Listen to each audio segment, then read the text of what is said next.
Olá, eu sou a professora Rafaela Soares Reck e vou falar com você sobre os principais delineamentos de pesquisa quantitativa. Entretanto, antes de iniciarmos, o que são, afinal, os delineamentos de pesquisa? Eles são a visão de onde o investigador quer chegar, aquilo que será traçado, delineado, desenhado, conduzido para que o investigador verifique, estude, analise a sua hipótese de pesquisa. Então, vai ser toda essa forma, tudo que vai ser conduzido, desenvolvido para responder a pergunta norteadora do projeto de pesquisa. É um passo a passo dos métodos que guiará o pesquisador para atingir o objetivo delimitado lá no seu projeto de pesquisa, no seu protocolo de pesquisa. Então, ele vai depender daquilo que eu quero estudar.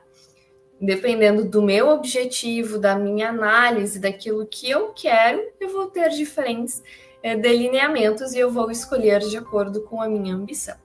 Nós vamos falar sobre os principais, que serão estudos transversais, estudos de corte, casos controles e os ensaios clínicos randomizados. Iniciamos pelos estudos transversais. São estudos que vão medir, vão mensurar a prevalência. São estudos observacionais e todas as medições elas são feitas em uma única ocasião ou durante um curto período de tempo, entretanto, uma única vez. Então, nós temos uma população, alguém que a gente está querendo estudar, nós vamos ter a nossa amostra e nós vamos medir todas as variáveis, todas aquelas que são interessantes para nós, variáveis clínicas, sociodemográficas, todas as características desejadas, uma única vez nessa nossa amostra. E aí a gente vai conseguir ver associações, vai conseguir ter quantas pessoas apresentam determinada característica. São estudos muito importantes, entretanto, que vão ser conhecidos como uma fotografia. Eles vão nos dar um panorama de um determinado local e de um determinado período de tempo estudado. Quais que são as vantagens? É um estudo rápido que descreve o quadro de saúde da população, não há necessidade de acompanhamento, pode estimar a prevalência de várias doenças e várias exposições, ele pode gerar hipóteses sobre causa e às vezes até mesmo testar hipóteses, mas não é a regra. A gente até pode pensar em causa com grandes bancos de dados, big data, entretanto, os estudos transversais não são conhecidos por verificar a causalidade, porque eles não têm essa relação de temporalidade. São estudos mais rápidos, curtos, que vão ver um determinado período de tempo. Entretanto, a gente vai poder ver muitas associações, vamos poder ver, fazer análise, investigações, relações, correlações e entender um pouco daquilo que a gente quer estudar. Quais que são as desvantagens? Muitas vezes temos dificuldade de controle de confundimento entre as variáveis, não vai mostrar essa relação temporal, o que vem antes do que, sujeito à sobrevivência seletiva. Exposição medida atual pode não representar exposição ao longo de vida. Exemplo, não fumar é igual a ex-fumante ou quem nunca fumou? Não é, né? Então, a gente tem esse único recorte. Aqui é um exemplo, então, de estudo que vai mensurar a prevalência e os fatores associados, e aqui é referente à hesitação da vacina contra a Covid-19 no estado do Maranhão, no Brasil. Então, um estudo transversal que consegue verificar naquele período de tempo quantas eram as pessoas, né, de uma população ou de uma amostra que não queriam se vacinar, e também consegue identificar quais que são os fatores associados, né? Quais que são as características dessas pessoas que fazem com que elas não queiram se vacinar. Os estudos de corte, diferentemente, eles vão mensurar a incidência, ou seja, os casos novos. Antes nós falávamos de fotografia, que a gente fala de uma filmagem, porque a gente fala de uma sequência temporal entre fator e desfecho. Então, os indivíduos eles são selecionados segundo o status de exposição e são acompanhados durante um período de tempo para avaliar a incidência da doença. Então, a gente tem a população, a gente tem a amostra, a gente vai, da mesma forma, mensurar todas as variáveis que a gente quer estudar, só que a gente tem, diferentemente, então, um período de tempo. Então, esse período de tempo ele pode ser 1, 2, 10, 20, 30 anos, vai depender do meu objetivo, daquilo que eu estou estudando, o que é interessante para mim. Entretanto, eu vou ter, no mínimo, uma segunda no segundo período de mensuração, que eu vou medir todas aquelas variáveis que foram medidas no início novamente. Então, a gente tem novamente essas características para poder comparar ao longo do tempo. A gente vai saber quais que são os casos novos e quais que são esses fatores associados. A gente pode sim ter perdas ao longo do tempo, né? Então a gente vai ter um grupo de pessoas que vai acompanhar, algumas podem se mudar de estado, outras podem morrer. A gente tem essas perdas do segmento, né? Esse follow-up que é dito. Entretanto, são estudos muito importantes que a gente vai poder até mesmo ver a causalidade. Os estudos de coortes, eles podem ser fechados ou abertos, ou seja, um grupo único que vai iniciar o estudo e vai ser acompanhado durante 10 anos, ou um grupo aberto que ao longo do período de tempo podem entrar outras pessoas. Assim como o estudo de coorte, ele pode ser retrospectivo ou prospectivo. Aqui a gente tem presente e futuro. Um estudo prospectivo, a gente poderia ter o passado.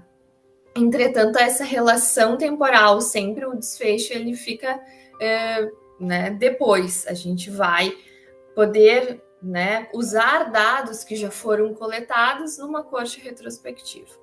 Então, a gente tem estudos de coortes que ainda vão ter outras subdivisões, mas sempre serão estudos observacionais, ou seja, a gente só analisa os fenômenos sem intervir, sem mudar aquilo que está acontecendo, e a gente consegue, então, avaliar essas características específicas deles.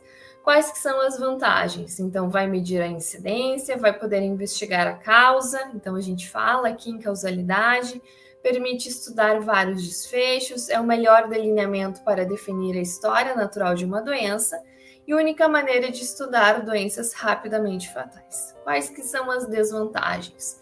O alto custo, pode ser um estudo muito custoso, né, que talvez precise de muito financiamento. Perda de segmento, às vezes é difícil manter uma amostra durante um período de tempo, é insuficiente para doenças raras e exige uma grande equipe de pesquisa. Aqui um exemplo de estudo de coorte, então, preditores da mortalidade em pacientes com pneumonia pela Covid-19, né, causadas pela SARS-CoV-2, ou um estudo de coorte prospectivo. Então, a gente tem pessoas que foram acompanhadas e a gente descobre quais que morreram e quais que sobreviveram à Covid-19, e além disso, consegue saber quais que foram essas variáveis preditoras, né? Quem que foram as pessoas? Então, aquelas que tinham comorbidades, hipertensão, outras doenças, eram aquelas que mais morriam. Então, vejam até mesmo na tabela 1, né? Então, a gente teve a incidência, quantas pessoas morreram, 21 pessoas que foram acompanhadas das 179 morreram e 158, então, sobreviveram, e a gente vai ter essas características de um período de tempo. Então, essas pessoas foram acompanhadas de 25 de dezembro de 2019 a 7 de fevereiro de 2020. Chegamos nos estudos de caso controle. Esse é o estudo mais diferente dos demais, porque a montagem desse estudo é pelo desfecho. Antes a gente sempre tem os fatores, as variáveis e depois o desfecho, ou os fatores e o desfecho analisado conjuntamente, no estudo transversal e no estudo de caso controle, esse desfecho vindo, né, nessa relação possivelmente causal, de temporalidade. Aqui a gente tem também um estudo observacional, só que a diferença é que a gente identifica um grupo de sujeitos com desfecho e outros sem desfecho, então olha para o passado para identificar diferenças nas variáveis preditoras que possam explicar por que os casos desenvolveram o desfecho e os controles não. A gente vai ter sempre dois grupos, os grupos casos e os controles, e aí a gente vai ter que ter casos e controles que sejam comparáveis, entretanto que não tenham um desfecho estudado. A gente vai ter esses dois grupos e a gente vai, então, identificar as características deles para poder entender por que um tem um desfecho e o outro não. Quais que são as vantagens? É rápido, baixo custo, investigação simultânea de vários fatores de risco, a amostra pode ser pequena, sem a necessidade de acompanhamento e útil para investigar doenças raras. Desvantagens: a seleção dos controles pode ser difícil, casos e controles podem não ser comparáveis, dados de exposição passada pode não estar disponível e às vezes essa exposição ela é rara.